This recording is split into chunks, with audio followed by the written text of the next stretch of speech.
Obviously, Leon was supremely confident going in, and a lot of the odds makers and fans were confident on his behalf.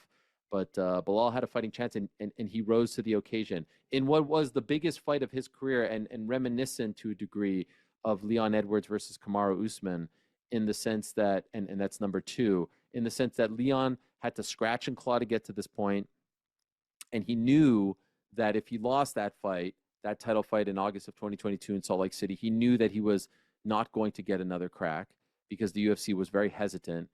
He was a minute away from never getting another crack at the belt, probably. And then, of course, he shocks the world with the head kick. Well, I think for Bilal, this was his Super Bowl. This was his World Cup final. He knew, because the UFC tried to give this shot to everyone but him, that this is his one and only chance. And so he prepared like a desperate man who had to win, must win. And he performed and fought like a man who knew this was his only chance, and he rose to the occasion. I thought it was a relatively easy fight to score, 48-47 for Bilal Muhammad.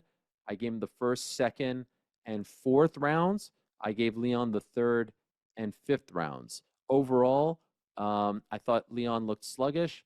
I did not think that he looked as good as he did, of course, against Colby Covington or Kamaru in the trilogy.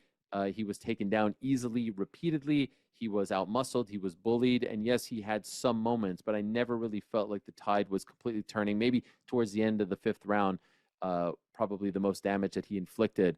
But this was a supremely impressive performance by Bilal Muhammad, and a very dominant one, and the kind of performance and the kind of fight where no one's really clamoring for another one, at least not anytime soon. And if you ask Dana White, it sounds like they have other plans, because he was quite non-committal to running this one back right away. And I think that's fine, and I think that's fair. It's not like Leon had the belt for that long. It was pretty much 2 years.